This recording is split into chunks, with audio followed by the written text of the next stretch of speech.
আসসালামু আলাইকুম। সুপ্রিয় আশা শিক্ষার্থীরা, করি আশা করি সবাই ভালো ভালো আছেন। আছো। আপনাদের অনার্সের ব্যাংক ব্যবস্থাপনা বিষয়ে যেই নোটটা আমি আপনাদের সাথে শেয়ার করছি, এটা ভালো করে পড়বেন এবং আশা করি ব্যাংক ব্যবস্থাপনায় এই নোটগুলো আপনার অনেক কাজে লাগবে। তো প্রথমেই একটি পার্থক্য, আমানত ব্যাংকিং ও মিশ্র ব্যাংকিংয়ের মধ্যে পার্থক্য, এটা নোট পড়বেন। তারপর হলো চেইন ব্যাংকিং ও যৌথ ব্যাংকিংয়ের মধ্যে পার্থক্য,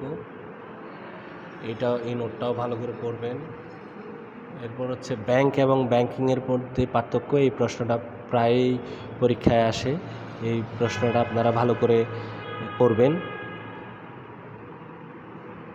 ম্যানেজমেন্ট ডিপার্টমেন্টের।